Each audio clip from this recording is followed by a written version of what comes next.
আসসালামু আলাইকুম সবাইকে। HSC 25 batch. আচ্ছা, তোমরা প্রাণীর ভিন্নতা ও শ্রেণীবিন্যাস এই অধ্যায়টা নিয়ে যেই নন কোঅর্ডিনেটিভ পর্বগুলোর বৈশিষ্ট্য নিয়ে মুখস্থ রাখতে খুব প্যারা খাও। চলো দেখো, আজকে আমরা পরিফেরা পর্বের সবগুলা বৈশিষ্ট্য একদম A to Z প্রত্যেকটা বৈশিষ্ট্য মুখস্থ করব। জাস্ট একটা ছন্দ আমার সাথে এখন মুখস্থ করে ফেলাও। অস্থির পরিমণি আপা, আমরা সবাই পরিমণিকে চিনি। তো অস্থির পরিমণি আপা স্পঞ্জ না পরে হিল পরে মুকুলের সাথে গেম খেলেছে। তাহলে আমার দিক তাকায় তুমি একটু জাস্ট মুখস্থ চোখ বন্ধ করে বলে ফেলাও, অস্থির পরিমণি আপা স্পঞ্জ না পরে হিল পরে। তো স্বাভাবিকভাবে সে তো একটা সুপারস্টার স্পঞ্জ পরবে না, সে হিল পরবে। হিল পরে গেম খেলছে কার সাথে? মুকুলের সাথে, রাজের সাথে না, মুকুলের সাথে। তো দেখো আসলে এই জিনিসটা দিয়ে কি কি হয়।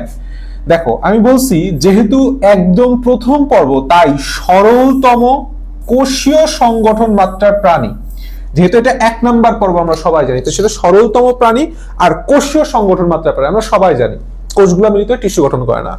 বলছি অস্থির, এখানে অস্টিয়া এবং অস্কুলাম বিদ্যমান। আমরা সবাই জানি যে পরিফেরা শব্দটা আসছে হচ্ছে পোর থেকে। পোর মানে হচ্ছে ছিদ্র, পোর মানে কি? ছিদ্র। আর এই ছিদ্রগুলাকেই বলা হয়েছে অস্টিয়া, এবং এর কেন্দ্রের দিকে একটা লম্বা নলাকার নালী থাকে যেটাকে বলা হয় অস্কুলাম। যেটাকে কি বলা হয়? অস্কুলাম। আপা এর একটা লার্ভা দশার নাম হচ্ছে অ্যামফিব্লাস্টুলা পাতে প্যারেনকাইমুলা। তাহলে পরিফেরার লার্ভা দশাটাও আমরা মুখস্থ করে ফেললাম, অ্যামফিব্লাস্টুলা প্যারেনকাইমুলা। স্পঞ্জ, এরা স্পঞ্জ নামে পরিচিত। এরা কি নামে পরিচিত? স্পঞ্জ নামে পরিচিত। এবং শুধু তাই না, এদের স্পঞ্জোসিল থাকে। এরা কি থাকে? স্পঞ্জোসিল। এবং এদের গায়ে স্পিকিউল নামক কাটা, স্পিকিউল নামক কাটা কিংবা স্পঞ্জিন নামক জৈব তন্তু পাওয়া যায়।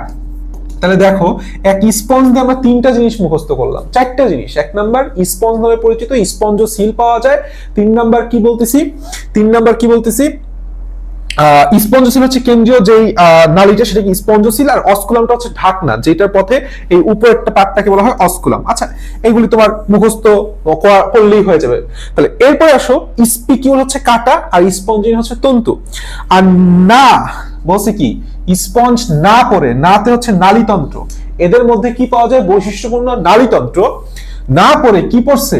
পরে হিল পড়ছে। হিলটা হচ্ছে মেসো হিল।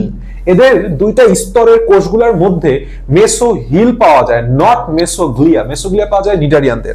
লাস্টে বলছে মুকুলের সাথে গেম খেলেছে, অর্থাৎ মুকুলের মাধ্যমে সে বংশ বিস্তার করে অযৌন পদ্ধতি।